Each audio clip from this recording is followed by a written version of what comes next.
The Adventures of the Saint, starring Vincent Price.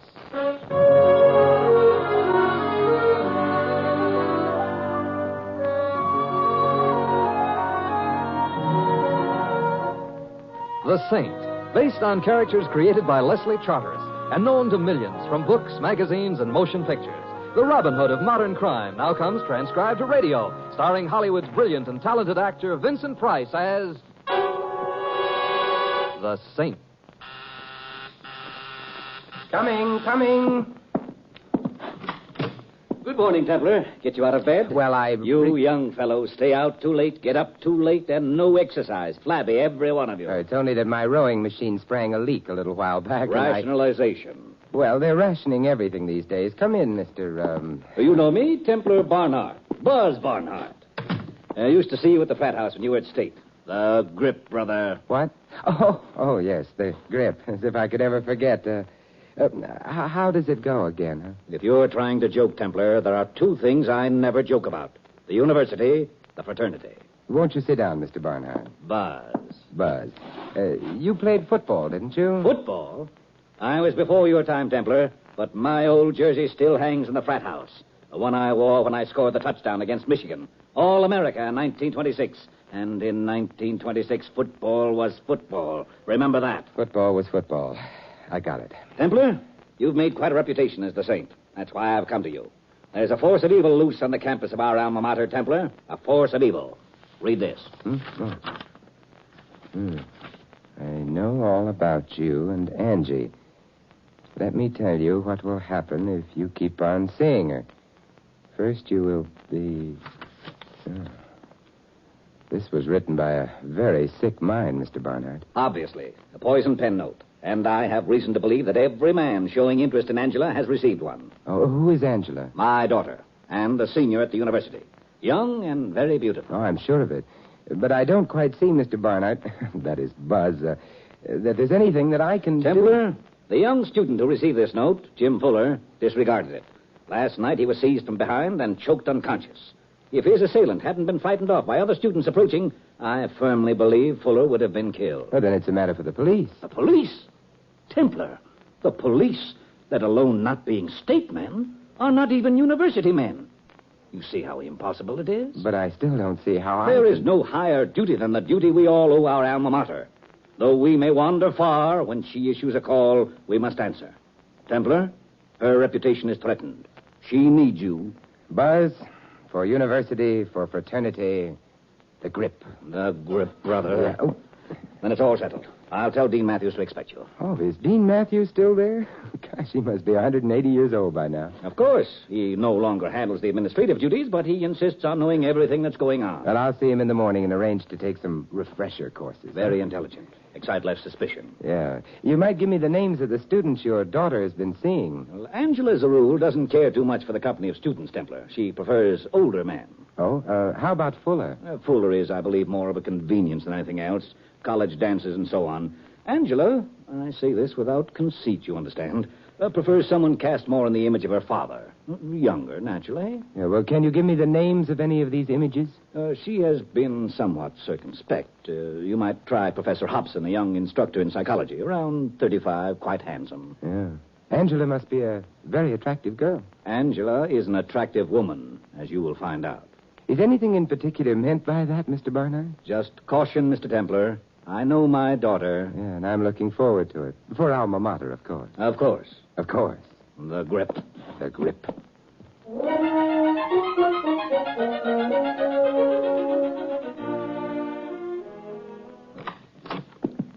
Good afternoon, Dean. My name is... Come in, Templar. How's that? I never forget a face. Never.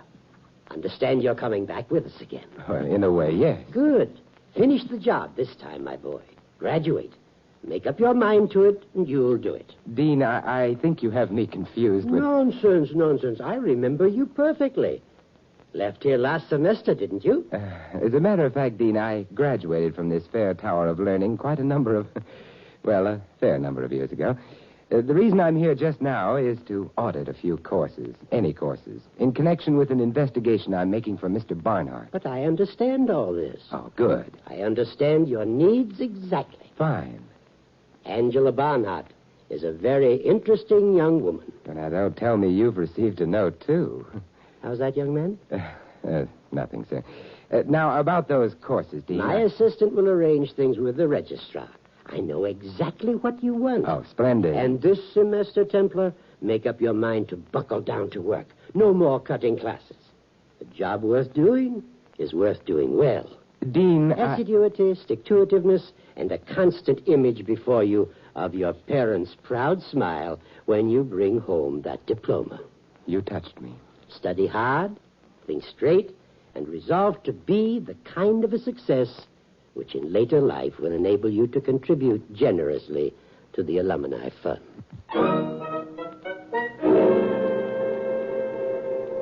Professor Hobson? Yes? My name is Templar, Simon Templar. I'm auditing your Psychology 1. With what in mind, Templar? Do I impress you as a typical undergraduate type? No. No, I was afraid not. Then I'd better be frank. I understand poison pen notes are circulating on the campus, Hobson, and further that you yourself may have received one. Yes? Well, I've been asked by Buzz Barnhart to find the author of the notes. I hope you can. I hope you can. Can you contribute anything further than just hope? Templar, I suppose you know that I'm implicated in this.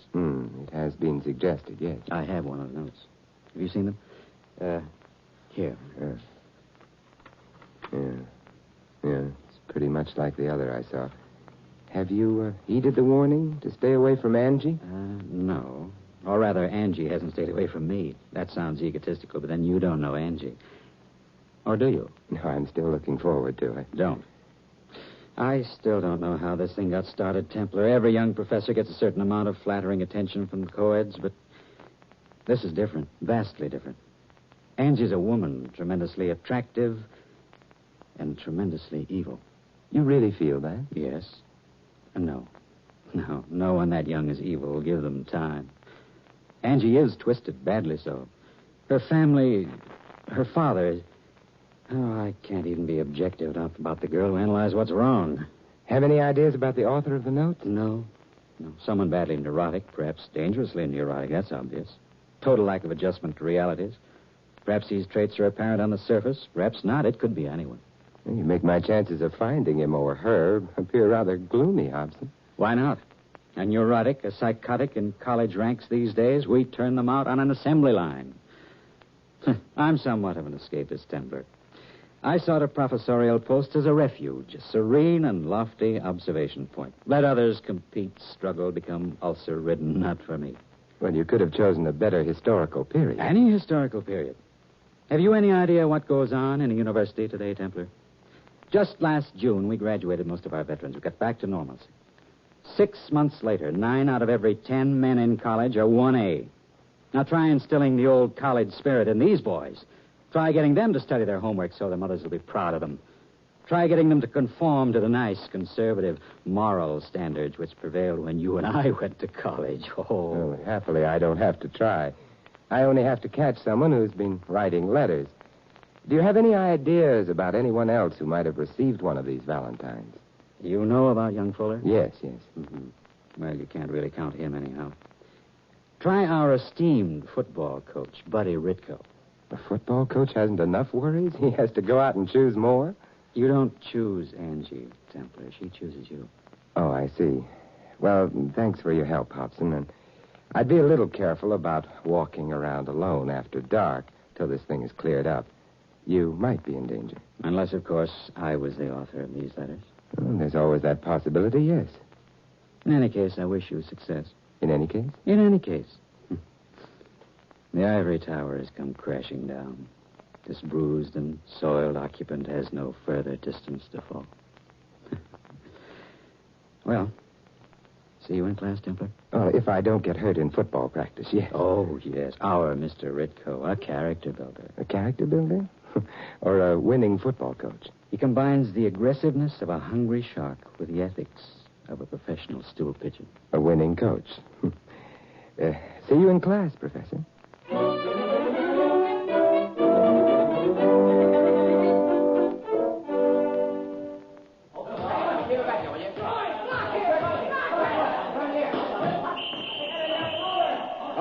break it up, boys. Hit the showers. I beg your pardon. My name is Templar, Mr. Ritko. Oh, an alumnus? Well, what's the complaint, Mr. Templar? No complaint, Coach. Just a little information. Oh, you want to know why we dropped 2 games last fall? Well, the ball was slippery and our quarterback was stupid. No, not that kind of information. I wanted some information about Angela Barnhart. Angela and you, as a matter of fact. Oh, you're pretty nosy even for an alum. Come on in the office. Oh, thank you. You haven't been writing me letters on the subject of Angela. So you got one, too. Huh? May I see it? Sure. Here.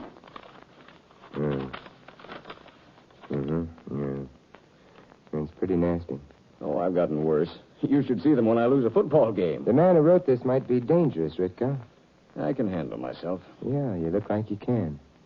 Any aversions to telling me what there is between you and Angela? None?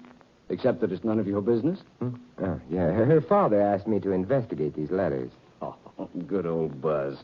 I met Angie through him. He's the kind you find on every campus, if you're unlucky. He's still back in 1926 when he was a star. Nobody knows anything about football but him, least of all me. What about Angie? She's the kind you meet on the campus if you're lucky. Aren't you a little old for her, Ritko? She likes it that way. Couldn't this be trouble? It's worth it. All these notes were typewritten. You don't have a typewriter, do you, Coach? Look, these letters were written by a nut. I didn't have time to go to class when I went to college, but I'm smart enough to figure that. Am I nutty enough to be doing it? 43 coaches last year had nervous breakdowns. A lot more are acting strange, but the man with the net hasn't gotten them yet. Am I one of them? Well, pay your money and take your choice. Now, beat it. I'm busy. You're a hard man, Mr. Ritko. Yeah. Oh, there you are, Templar. I'd heard you'd come down to the gym. How are you, Mr. Barnhart? Buzz. Oh, you've met our friend Ritko. Arms around the neck chums, Buzz. Good. Templar, Angela's waiting outside. She wants to meet you. I'm sure the desire is mutual. But don't you want to hear about... Well, tell me later. Right now, I'm going to stay here and show Ritko some plays Pop Warner used in the single wing. Some real plays, Ritko. Oh, sure, Buzz, sure. Jim dandies. Well, the trouble with you, Ritko, is that you don't understand the fundamentals of the... Well, what are you waiting for, Templar? A break in the conversation. Run along, Templar, and I wish you luck. You'll need it. And you, too. Yes, I'm used to it. Angie, you're not used to. Right, Buzz? Badly put, but right. Now, here's an off-tackle smash, Ritko. Sorry I can't stay with you happy people. Now, what was that you were going to tell me about Pop Warner? Oh, some play.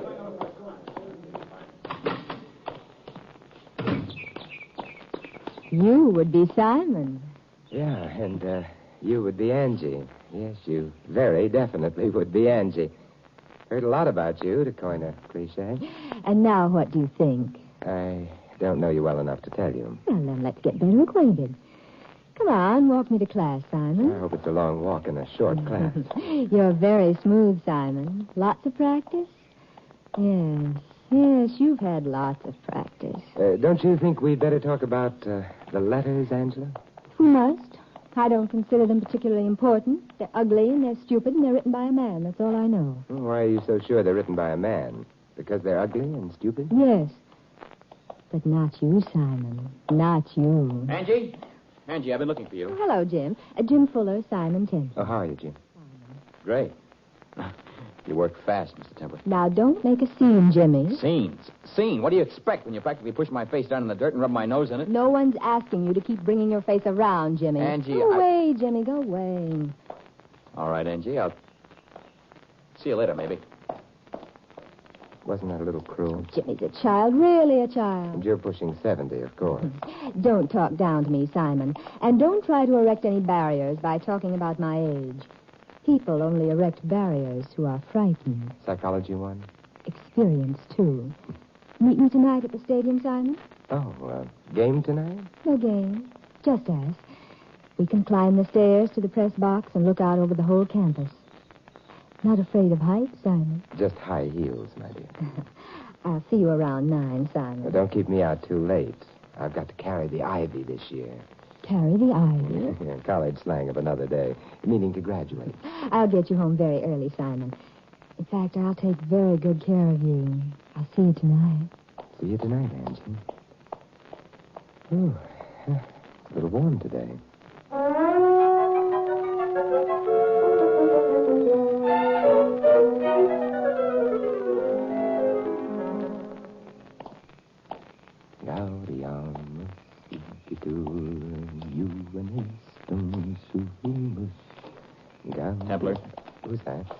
boy. Oh. How are you, Jim? Don't try to be friendly, Templar. I know you're going to meet Angie. Oh, I shouldn't have bragged to the boys at the frat house. Not funny, Templar. No, I suppose it isn't. I'm sorry, Jim. It's all right. I don't count. I'm worried about Angie. Oh, come on. We can talk as we go, Jim. It's not natural to be like she is. Give you a rough go? Not only me, all men. It's kind of like she's revenging herself on him for something. Well, how about this, this preference for older men? That's her pattern. Hobson, Ritko, you, and a lot of others. Mm-hmm. How long does it usually last? Not long. She cuts them up, too. What causes it, Templar? What is it? I want to help her, but I can't reach her. What's the matter? Over by the light tower alongside the stadium. I don't see him. Lying on the concrete. Come on. Huh?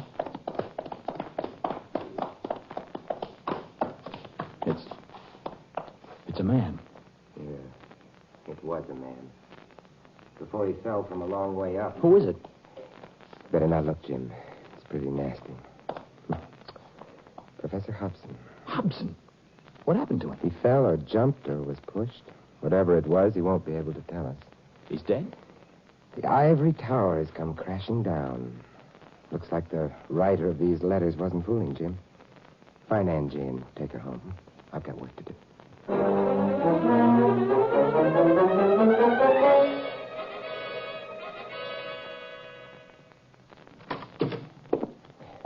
Good morning, Dean. Oh, Templar. Sit down. Thank you. Shocking thing about Hobson. Shocking. Accident, of course. What makes you think so? My dear fellow, Hobson was one of our professors. How could it be anything else? Dean, do you think he was climbing light towers at the stadium just for exercise?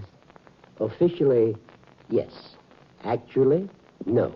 But whatever it was, I don't want to know. I mean, well, the good name of the university, Templar. You can see that. A man has been killed, Dean. The police are investigating. But we don't need to tell them about the letters, do we? That is to say, do we? I'm afraid we do, Dean. Hobson didn't fall from the light tower. He fell, but from somewhere else. His body was moved to the base of the tower. You're making things up, Templar. It was an accident. I think it was murder. Murder? Templar, I must ask you not to use that word. No state man was ever murdered. Keep that in mind. Now, I'm very busy this morning. Dean... Remember, Templar, in this country, a boy can be anything he wants to be, if he makes up his mind to it. Study hard. Save your pennies, and you'll get there. Swell. And now, if you'll excuse me, by the way, Templar, here's a note for you that was left in my office this morning. A note for me?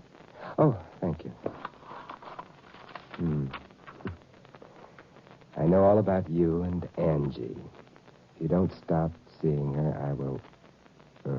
It looks like I'm on the list, Dean. Another letter written in poison. I don't believe it. Look here, read it for yourself. No, I don't want to read it. Templar, if it's someone in this college, then somehow I've failed, haven't I? I mean, this age, these times, things have somehow gone wrong, haven't they? Yes, Dean. Somehow things have gone very wrong.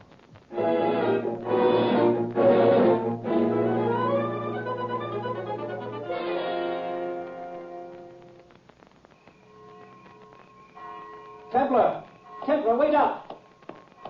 I've been looking for you. Oh, hello, Barnard. I've been looking for you, too. I got a little note this morning, dripping with venom. No. There's a force of evil loose on this campus, Templar. You've got to find it, and quickly. Spring football practice starts next month. Oh, we'll clear it up before then. Tell me, how's Angie taking Hobson's death? Well, how should she take it? What was Hobson to her? More than a friend, I should say. True, but Angela's not for brooding. She wanted me to remind you that you didn't keep your date last night. Hardly. She said she would be at the same place tonight. Didn't tell me where, but I guess you'd know. Yes, I suppose I would. Fine girl, Angela. You're lucky that she singled you out for attention. She has, you know. You're very lucky. I could be the luckiest man in the cemetery. Say, you could at that, Templar. Well, that's the way things go. That's just the way things go. Yes, sir, that's just... Buzz, if you don't mind, I haven't gone yet. I'll see you at the 50-yard line.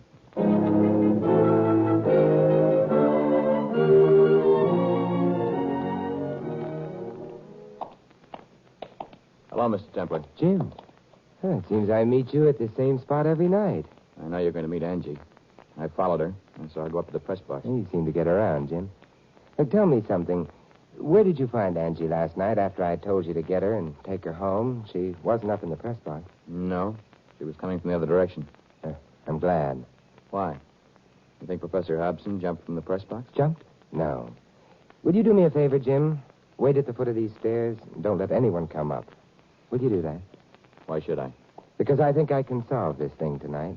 Is that reason enough? Oh, sure. Good. Wish me luck. Huh? Not with Angie. Just luck. See you later, Jim.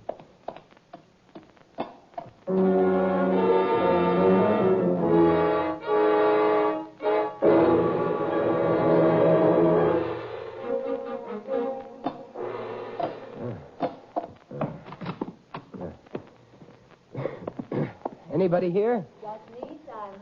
Oh, Angie. You short of breath, Simon? Yeah, the stairs. Oh, what a disappointment. Where are the lights, Angie? There aren't any. You're the first one who ever wanted any. Angie, I want you to listen and to answer my questions. I didn't come up here to hold hands with you or whatever it is they're doing in college these days. Same thing as in your day, Simon. Angie, a man's been killed. I don't know how to make it register with you or how to get you to drop the role of the femme fatale and face reality. A man's been killed because of you. I know, and I'm afraid, Simon. Good. Terribly afraid. Good, that's a start. But you're the key to this, Angie. What you are and what made you that way. This may sound strange, but... Do you remember your mother? A little. My father was mean to her, and I hated him for it. But I love my father. All right. Now, what was the first thing you remember about him? Well, I thought he wanted me to be a boy, football player. He didn't want a girl. Yes, yes. Hey, what was that? What? I thought I heard something. Angie, do you think your father loves you now? I don't want to ask you this, but I have to. Of course he does. I think he enjoys my being able to make fools of men. He asks me about it. Men younger than himself. And do you enjoy him? Oh, I don't know. Paul Hobson told me that I was revenging myself for the way my father treated my mother, but I don't know. Angela, do you think your father is rational? Stop, please. All right. Now, look, try and pull yourself together, Angie. I want to show you something. Come over here. What? I brought a flashlight so you could look at this typewriter. Read the story. A young, tearing, slashing buzzsaw roared up and down the gridiron at State today. The fury of a man wearing the number 87. But this must have been left in the typewriter from last fall. Read the date line. November 8th, 1926. I don't understand. Read further. Wearing the number 87, today a football immortal was born in the fire of competition. His name, Buzz Barnhart. But, Simon, what... The person who wrote this wrote the poison pen notes. A very sick person, Angie. A person unable to face reality. Someone living in the past, still in that golden moment which was never afterward equaled. A sick brain who could sit up here and see himself down there on that empty football field and write stories about what used to be. No. They were better days than you ever saw, Templar. Far better. Father. Were you here all along, Buzz? I just came up. You told young Fuller not to let anyone up. Of course, Angie's father is different. I never thought much of Fuller anyway. He couldn't make our fraternity, Templar.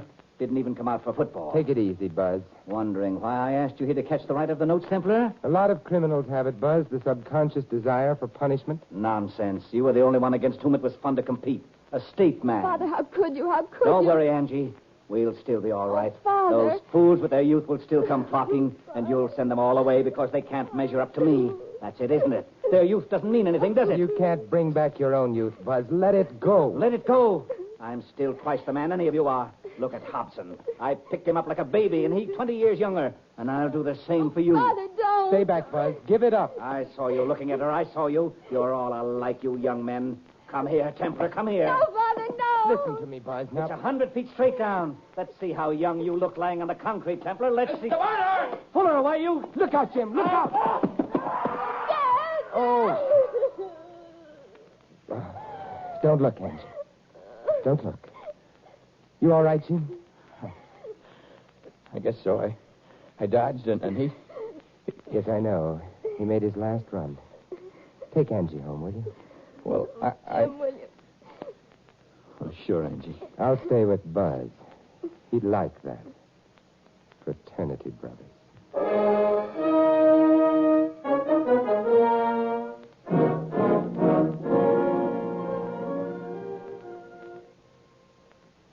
Templar, I want to congratulate you on the way you've handled this thing.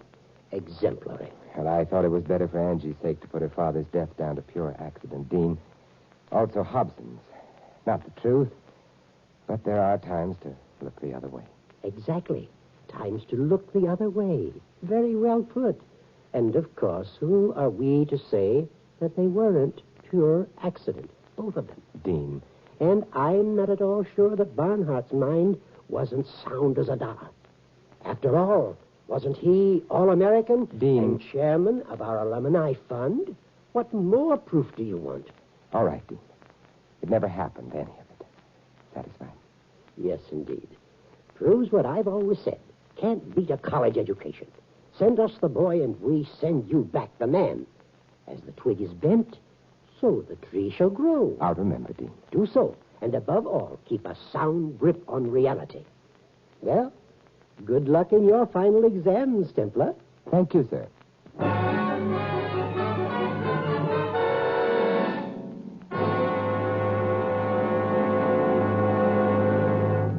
You have been listening to another transcribed adventure of the Saint, the Robin Hood of modern crime. Now here's our star, Vincent Price.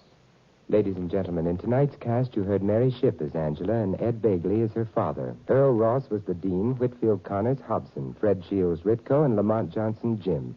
This is Vincent Price inviting you to join us again next week at this same time for another exciting adventure of the Saint. Good night. Tonight's script of The Saint was written by Dick Powell. 3 chimes mean good times on NBC.